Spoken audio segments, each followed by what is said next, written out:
Ladies and gentlemen, please welcome to the stage the next Vice President and Second Lady of the United States, Senator J.D. Vance and Usha Vance.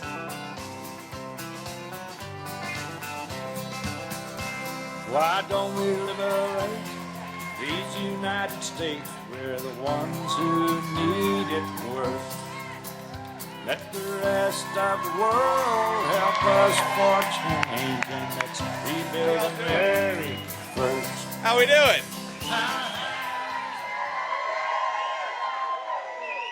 Well, it is great to be in Erie, Pennsylvania. God bless you all. Now, here's what we're going to do. First of all, I want to offer a few notes of gratitude, and then I'm going to talk a little bit about why we believe in American trucking and American industry in this country, and why President Trump and I are going to fight for the truckers.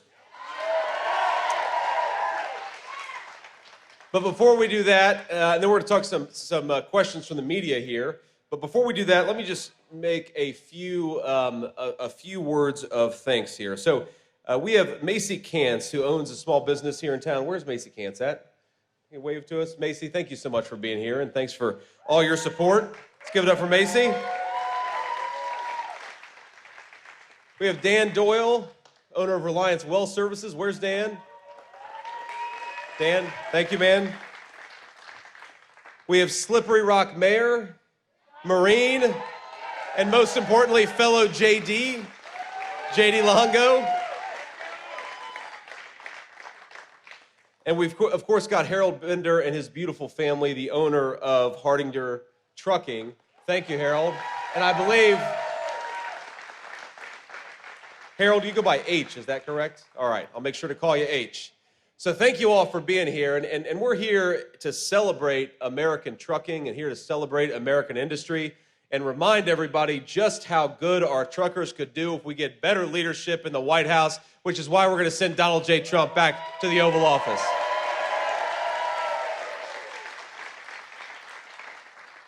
Now, we're here, of course, in the great state of Pennsylvania, where, I don't know if you knew this, I just learned, 1 in 15 jobs in the state of Pennsylvania relies on the trucking industry. That's amazing.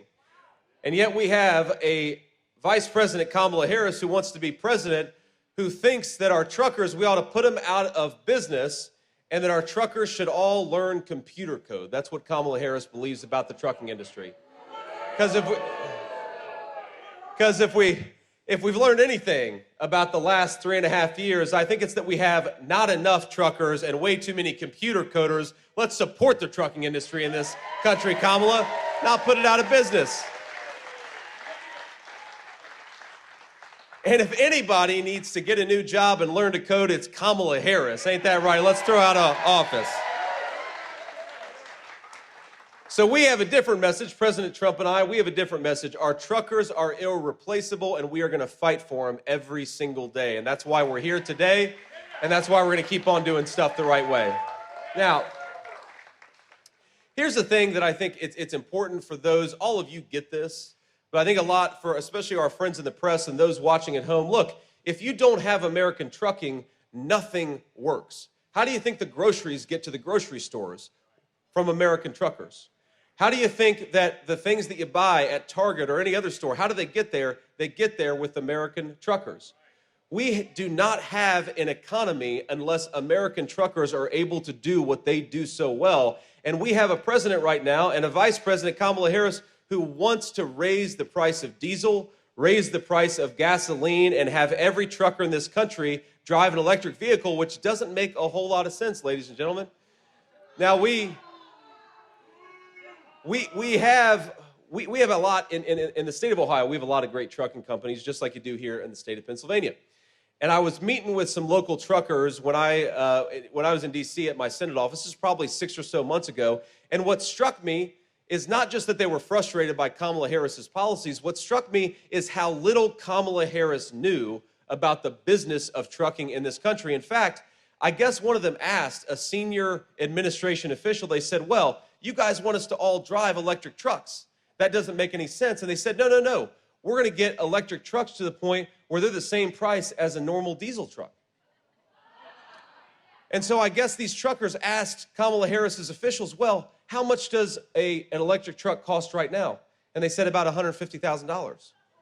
And all of you are laughing, but the reason you're laughing, to the friends of the media, is the reason they're laughing is an electric truck right now costs $400,000. If you force all these great truckers to buy electric trucks instead of the trucks they're currently using, you're going to make this inflation crisis way worse than it currently is. You think groceries are bad? Wait until Kamala Harris makes every American trucker drive an electric truck. You think car prices are bad? Wait until Kamala Harris makes everybody buy a Chinese-made electric vehicle. And you think housing prices are bad? Wait until Kamala Harris makes it impossible for our truckers to get construction materials to the house building site. Kamala Harris's policies are a disaster, ladies and gentlemen, not just for truckers, but for everybody who relies on them, which is everybody.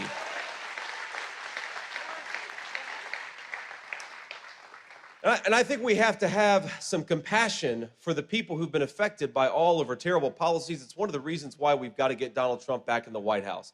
Because every single day, hardworking Pennsylvanians, truckers, and everybody else, they're working harder and harder, but they're falling further behind.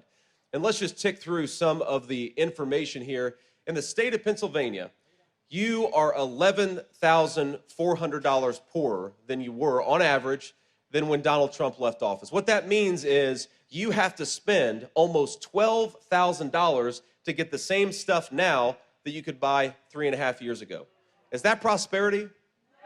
Absolutely not. Under Kamala Harris's policies, in Pennsylvania, the average worker's wages have gone down by 6%. So people are working harder and harder. Things cost more at the grocery store. Things cost more everywhere. And our workers aren't getting the wage increases they need to keep up. Donald Trump has a different idea. Donald Trump thinks we ought to have more take-home pay. Donald Trump thinks that our truckers ought to be empowered to do their jobs, and Donald Trump thinks that Kamala Harris ought to get the hell out of the office and let somebody who knows what they're doing.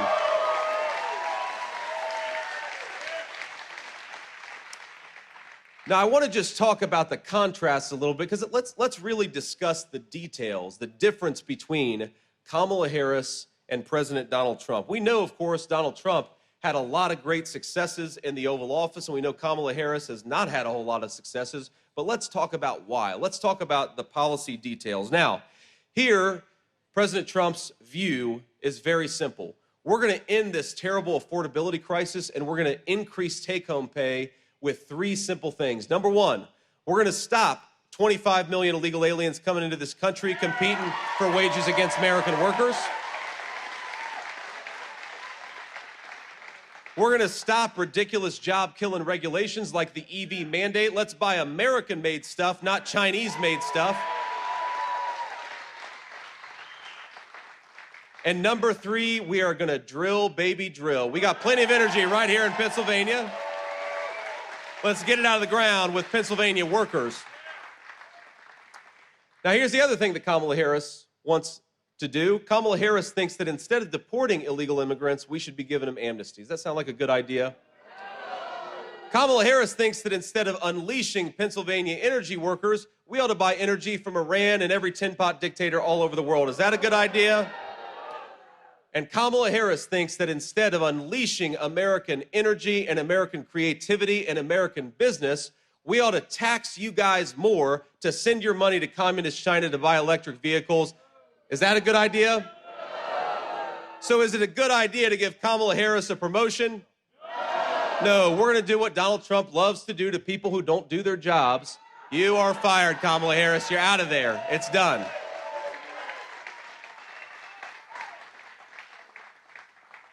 Now, the president actually just called me. I was sitting back there backstage, and the president called me, and he said, you know, the crazy thing is, JD, that Kamala Harris, she's pretending that she agrees with us on everything. And if you look at her campaign the past week and a half, she pretends that she agrees with Donald J. Trump on every issue. She is running a copycat campaign.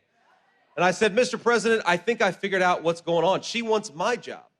She's realizing that they don't have any chance. She's going to ditch Tim Walz, and she wants to run alongside Donald Trump. She's pretending she agrees with you on everything. But we can't let her pretend, ladies and gentlemen. We have to remind people of the real record. Kamala Harris wants to defund the police. Kamala Harris wants to ban fracking.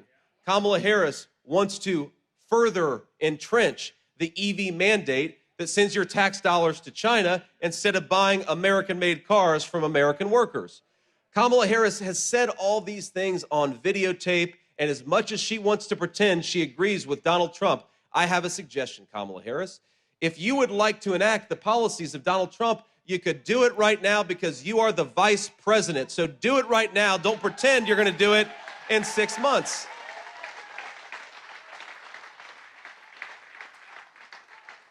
Now, I've been in politics for all of 2 years, and I've met some pretty shameless politicians. But I've never met anybody who, as the sitting vice president, could stand before a crowd and say, on day one, we're going to tackle the affordability crisis affecting American families. It's like, Kamala, day one was 1,300 days ago. You've been the vice president for 3.5 years. If you want to get to work, start now. Don't make promises. Start doing it now.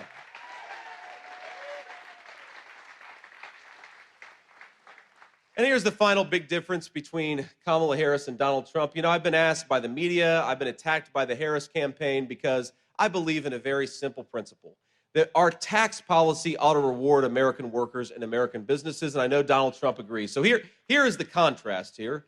Donald Trump wants to cut your taxes. Donald Trump wants to cut taxes on American businesses hiring American workers, and he wants to raise tariffs on the Chinese and everybody who's trying to rely on Chinese slave labor instead of American hardworking people.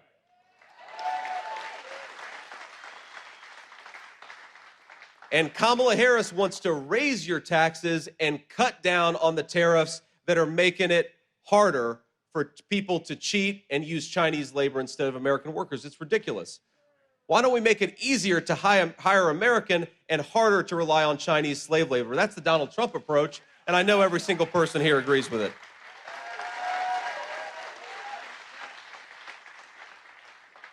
So let me leave you with one final thought here, and then I want to kick it over to our illustrious media to ask some questions. It's very simple, my friends. Look, we have the best country in the entire world. I've been flying...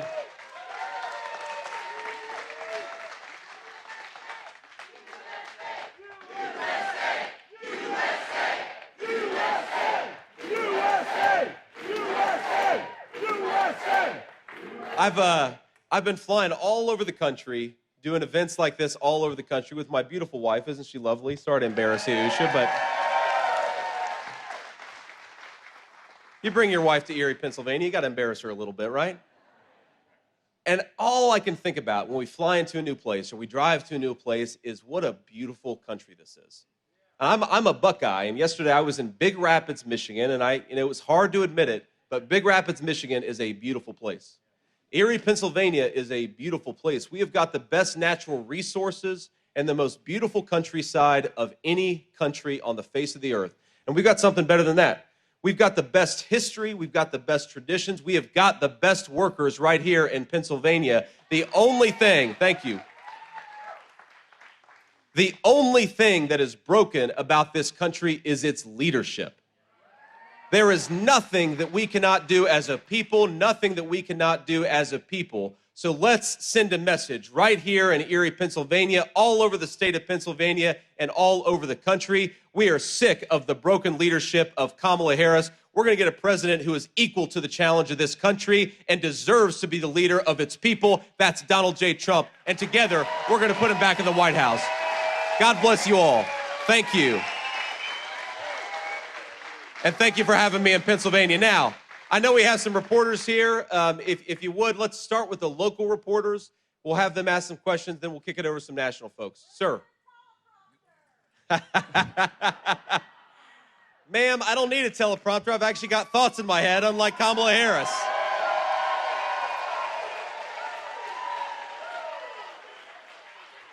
Good evening, Senator. Thanks for coming to Erie County, Pennsylvania. Philip Ward from Erie News Now. Senator,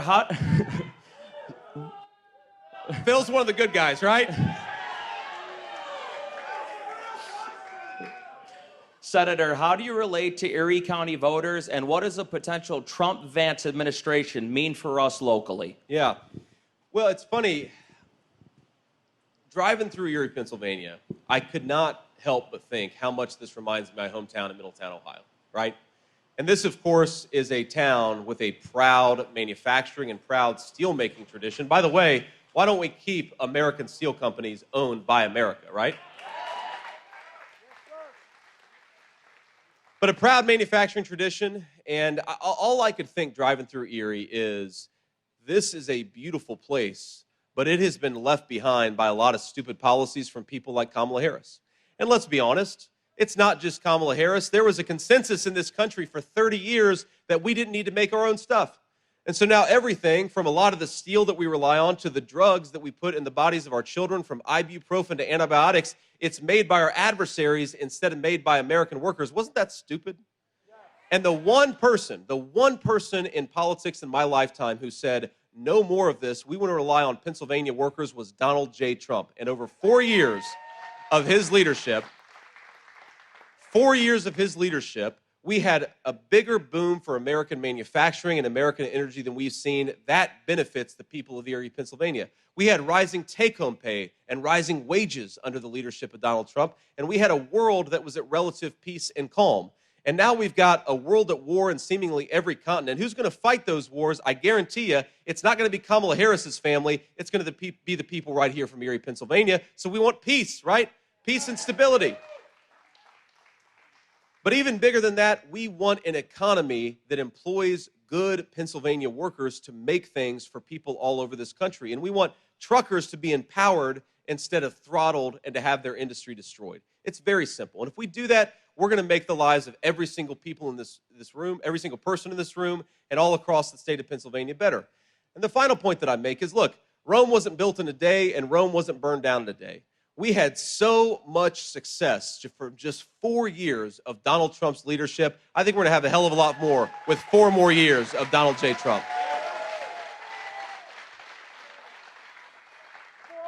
Sir. Hello, Senator. Thank you for coming to Erie today. I'm Tyler Gallagher. I'm with Jet 24 News here. Erie's kind of had a declining economy and population. How's the Trump administration going to directly help the hardworking people of Erie bring people back here and, create more jobs? It's pretty simple, actually. But unfortunately, we have a leadership that's completely broken. I mean, the first thing that you have to do, if you want to help the people of Erie, Pennsylvania, is you have got to unleash American energy. It'll make manufacturing cheaper. It'll make trucking cheaper. It'll help everybody. Look at it. It's not just our businesses. I remember growing up in Middletown, Ohio, and I grew up in a poor family, and I was raised by my grandmother. I remember the nights when it was really cold in the dead of winter, and money was a little tight, and we decided, well, we don't have enough to turn on the heater tonight. We're going to have to sit in front of a space heater or maybe just throw a bunch of blankets on. And that's what we're going to do. I happen to believe that if you work hard and play by the rules, this is the richest country in the world. You ought to be able to turn on the heater for your children. And unfortunately, Kamala Harris's policies mean less energy, less money in people's pockets, and a lot of people freezing on a cold winter night. I think it's a disgrace in the richest country in the world. We can do so much better with better leadership. The second thing you got to do is, look, I talked about Chinese slave labor earlier. One of the reasons why this community has been left behind by our leaders is we decided we were going to let companies make things using Chinese slave labor. And I happen to think we shouldn't expect Americans to compete with a bunch of Chinese slave laborers. We ought to expect American companies to hire American and build in the United States of America. And if you do more of that, you're going to bring more jobs to Erie, Pennsylvania. You're going to build the economic foundation of this place. You're going to have higher tax revenues to go into the schools and the public services. You build more things in America, and it lifts up the entire community of Erie, Pennsylvania, and that's what Donald Trump and I are going to fight for.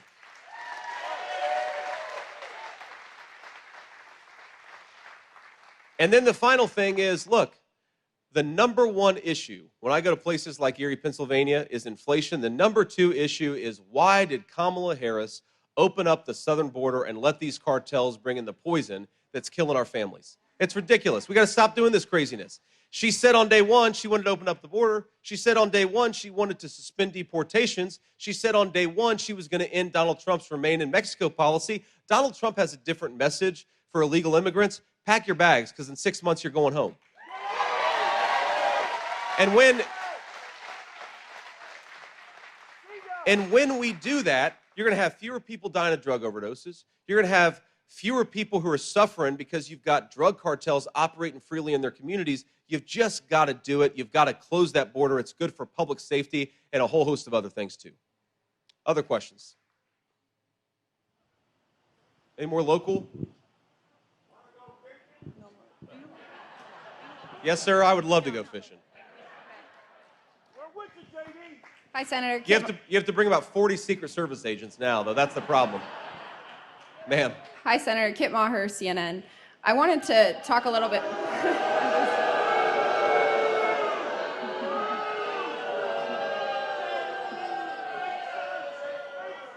Thanks, Senator, for taking my question.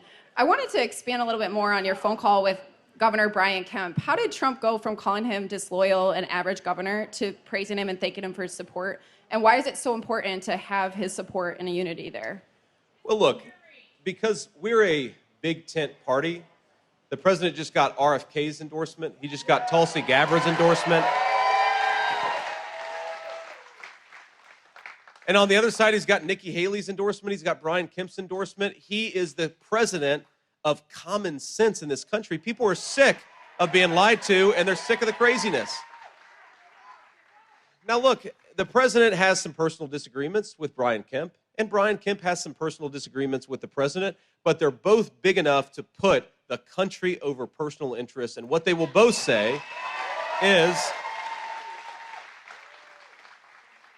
and I think that people from across the political spectrum should take something from this, that Brian Kemp is willing to say, this country is so important, and we cannot let Kamala Harris become its president. And it's important that Donald Trump, despite the fact that he has disagreements with a number of people who have endorsed him, he's willing to say, we are the big tent party. We stand for common sense and sanity, and we've got to kick that insane politician named Kamala Harris out of the White House.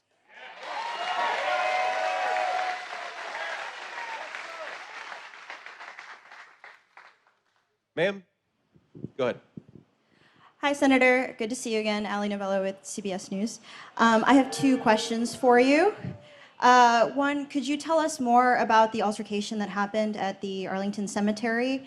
And two, what does debate prep look like for yourself and for Trump at this time?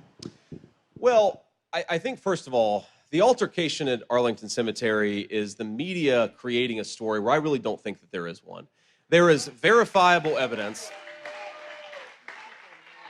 There is verifiable evidence that the campaign was allowed to have a photographer there. There's verifiable, they were invited to have a photographer there. There's verifiable evidence that the families of these poor people who had their loved ones die 3 years ago at Abbey Road, Abbey Gate, those 13 Americans, a lot of them were there with the president. They invited him to be there and to support them.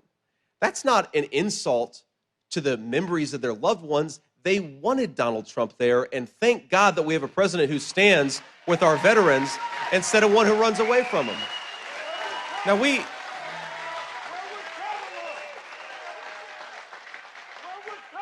Now it is amazing to me that you have apparently somebody at Arlington Cemetery, some staff member, had a little disagreement with somebody, and the media has turned this into a national news story. You know what I think our veterans care a lot more about? That Kamala Harris's VP nominee lied about his military service. I think that our veterans care a lot more about that. And the other thing our veterans care a lot more about is that 3 years ago, 13 brave, innocent Americans died, and they died because Kamala Harris refused to do her job, and there hasn't been a single investigation or a single firing. Look, sometimes mistakes happen. That's just the nature of government, the nature of military service. But to have those 13 Americans lose their lives and not fire a single person is disgraceful. Kamala Harris is disgraceful. If we're going to talk about a story out of those 13 brave, innocent Americans who lost their lives, it's that Kamala Harris is so asleep at the wheel that she won't even do an investigation into what happened, and she wants to yell at Donald Trump because he showed up. She can go to hell.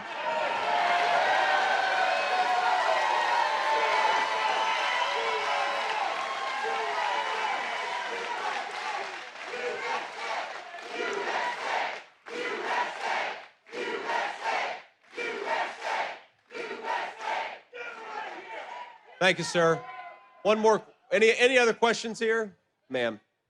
Oh, sorry, debate prep. Look, the way I'm doing debate prep is by spending time with these fine people. This is how I do debate prep, is you get out there.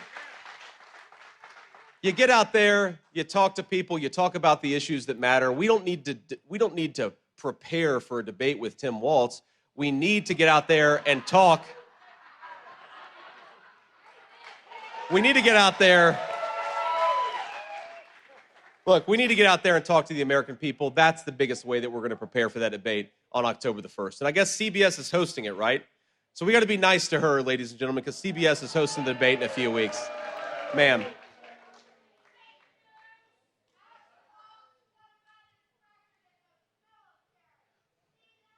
That's right. Is this on? Thank you, Senator. Surin Kim with ABC News. I have two questions for you as well. Sure. One is going back to Kit's question about Brian Kemp. Are you playing any role in facilitating any, are you playing any role in facilitating connections with Governor Brian Kemp or other Republican members bringing them back to the Trump world at all? My second question is, since becoming Trump's running mate, have you talked to former Vice President Mike Pence for any advice in campaigning? Have you connected with him, or have you talked to him about maybe him supporting President Trump? So the first question, look, a lot of people have talked to Brian Kemp, and I'm proud to be among them. I think he's been a good governor for the state of Georgia. I certainly gave him a phone call. I think 150 other people have given Brian Kemp a phone call and talked about the need to have a unified Republican team. I don't take any special credit for it. I think a lot of people deserve more credit than I do, including the President of the United States, because I think President Trump has been very, very aggressive at trying. We all right? Yes, sir.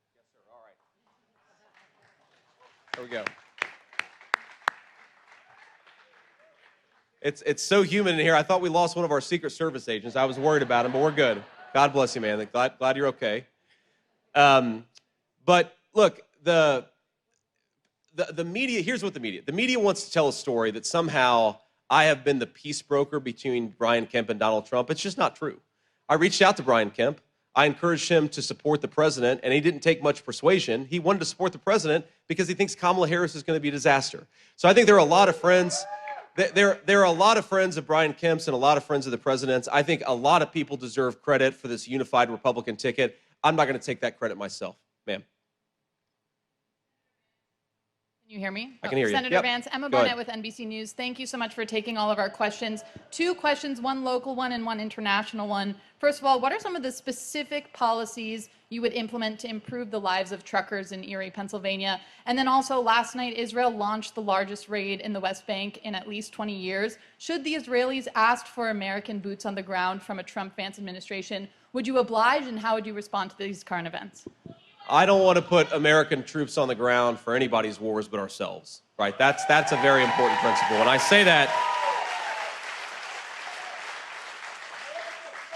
and I say that as somebody who believes that the Israelis have every right to destroy Hamas. We support them in what they're doing, but they're not asking.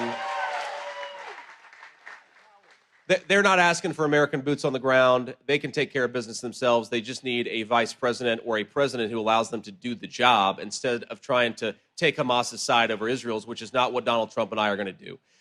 The first question was about, sorry, I forgot your first question. The first question was about specific policies that would help truckers. Erie Yep, truckers. that's good. That's right. So look, the most specific policy that we have to help the truckers of Erie, Pennsylvania is to fire Kamala Harris and to replace her with Donald Trump, right? That's what we need to do. She is the source of so much that's broken in this country. But look, I mean, you talk to truckers, there are two big things that I think we can do. First of all, there are a lot of people who would like to be truckers, and our education system is trying to force everybody to go get a four-year college degree. There are a lot of truckers out there who make a lot more money and have a lot better job than four-year college degree holders. Let people do what they want to do and have an education system that empowers people to make their own choices for their own lives instead of forcing them to do what Kamala Harris wants them to do. That's number one. Number two, you talk to our truckers, what is the biggest costs that they have. The biggest increase. We asked them right there, they're all saying fuel in unison. Fuel has gone up, depending on where you are, between 35 and 55%, thanks to the policies of Kamala Harris. We have got to drill, baby, drill, unleash American energy. It'll help our truckers. It's going to help everybody else, too. And I'll take one more question before we hit the road. Senator Vance, Great. how has your military service and being a veteran prepared you to A, be a senator and potentially vice president of these United States? Yeah, I appreciate that question. Well,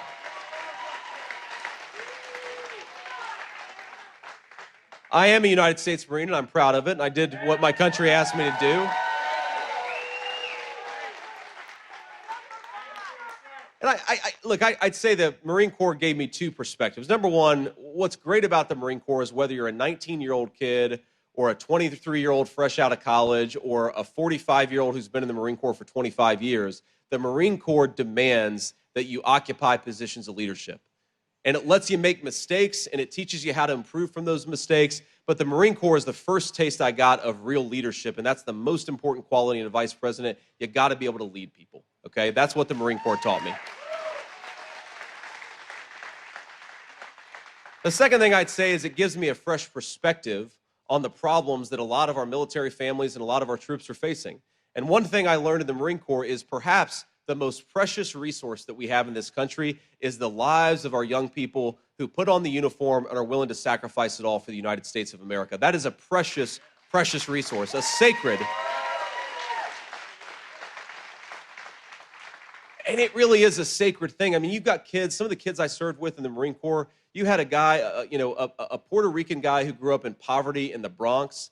I had a guy who grew up in a rich family in the suburbs of Maryland. We had my background. We had a kid who grew up from California. You meet people from all over this beautiful country, and they all are united by a common objective. And that's an amazing thing. That's really a sacred obligation that the president and the vice president has to take care of those people. And yes, sometimes you've got to send them to mess things up and fix the American people's business, but you only do it when you have to. And you treat that resource with care. And when, as Kamala Harris let happen, you let 13 people die because you screwed up and didn't do your job, you at least got to have an investigation and figure out what went wrong so you don't do it the next time. You got to respect the troops, and that's the number one thing I take from my time in the United States Marine Corps.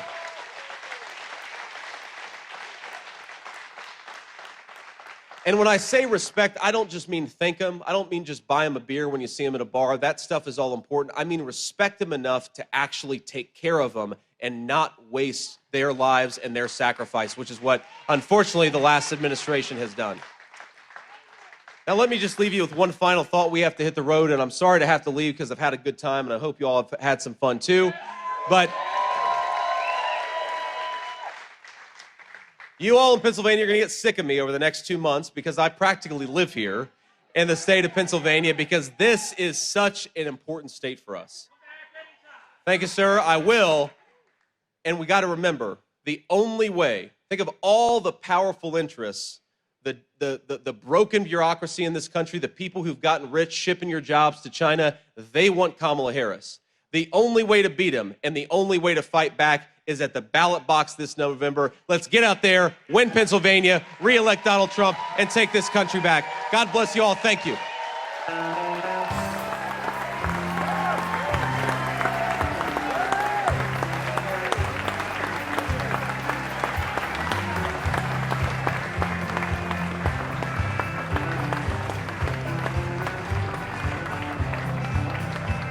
I don't